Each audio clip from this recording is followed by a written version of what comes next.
Welcome back to Rock Security, where you can learn how to protect yourself online and get some insights into the security world. If you're new here, my name is Roxana, and today I'm bringing you Wi-Fi security protocols. WP, WPA, WPA2, WPS, and is there any other one in production?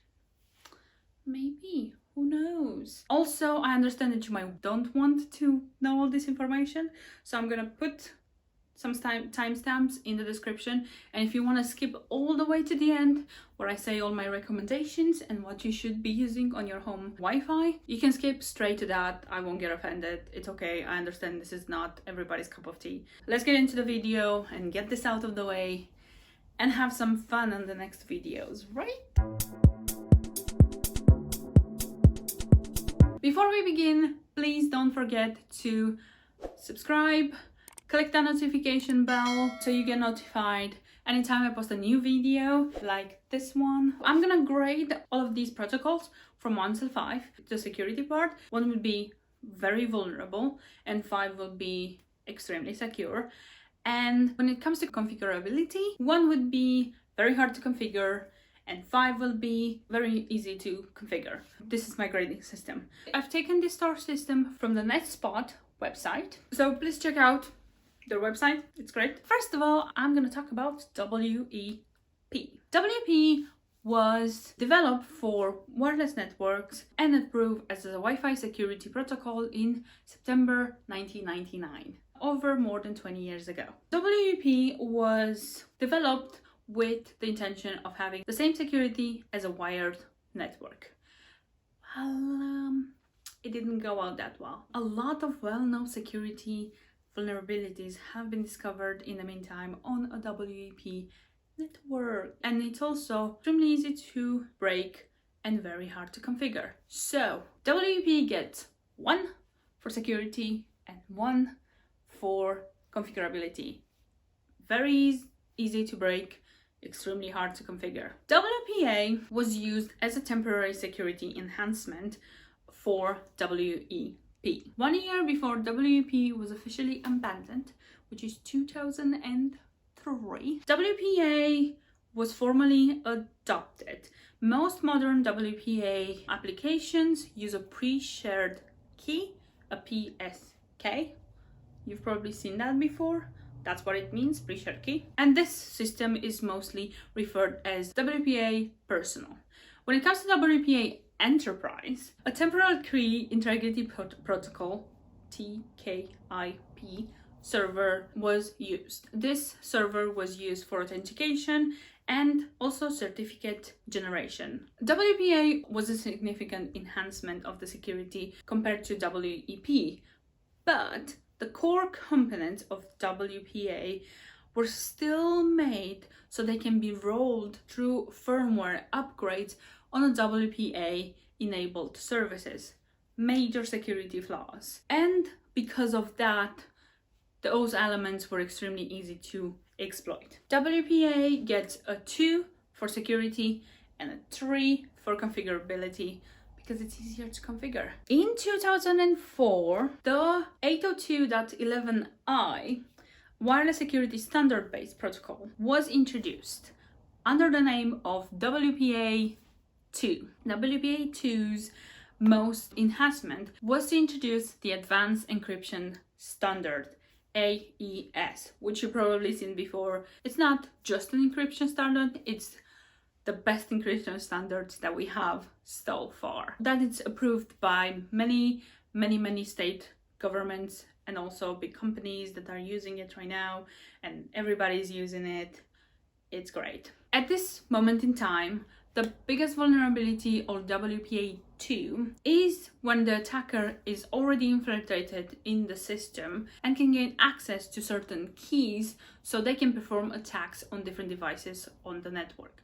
This type of attack is mainly predominant on the enterprise side of a Wi-Fi, and it's not very relevant for home Wi-Fis, but it's very well to know. WPA2 gets a 4 for security because it's implementing AES and all these things, and right now it's a standard, and a 4 for configurability because it's fairly easy to configure. And going with the time frame of all of this, in 2007, WPS was introduced as a feature.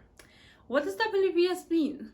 WPS means Wi-Fi protected setup. This Wi-Fi protected setup came with a big promise. It came as a workaround, the password that you have on your home Wi-Fi, and to make it easier to log in.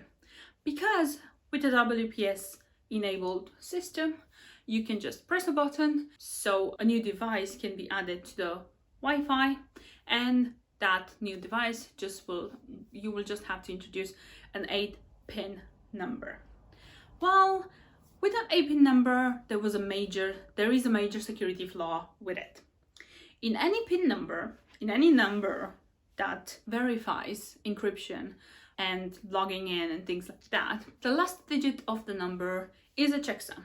A checksum, it's meant to check the fact that the numbers before that checksum haven't been tampered with, so they haven't been changed. So you have from this 8-digit number, you have a 7-digit number that is relevant to my point right now. If you look at the 7-digit number, for an attacker to crack this number, it will need to go through 10 million possibilities. Quite of a big number, but the access points don't actually take this 8-digit number as one.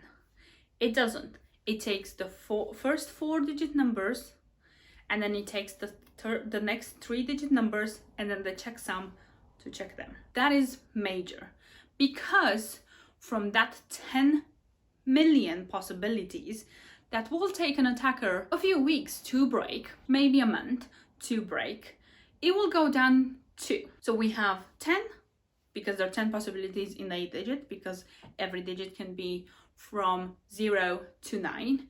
So you have 10 to the power of 7, which is 10 million. From that, because it's broken down, you have 4, which is 10,000 possibilities, and then you have 3, which is another 1,000 possibilities. 10 to the power of 4, 10 to the power of 3. And together, you have 11,000 possibilities. So technically, that attacker will only have to go through 11,000 possibilities in order to find that PIN number. 10 million compared to 11,000, massive difference, because this 11,000 possibilities, it will take an average computer just a few hours to break. Easy! That's why right now WPS is not to be used. There is a next generation Wi-Fi standard. It hasn't been implemented yet, and there's not extremely extensive information out there for it, and it's called WPA2.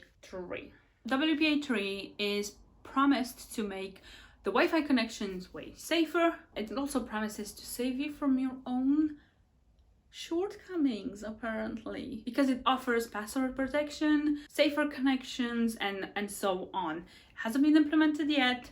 I'll make a video on it when it comes out, and I'll let you know how it is. It's a new thing, we have a promised thing, and on the graded system it will be 5 out of 5, but we'll see if it's actually 5 out of 5 once it actually gets into the world and it gets scrutinized by everyone. What are my recommendations? Despite all the work that has been done on WEP, and in 2004, the Wi-Fi allowance has dropped WEP and it's no longer supported by them. WEP is extremely vulnerable. So if you're using WEP, please make sure that you update the system as soon as possible to a newer system, preferably WPA2.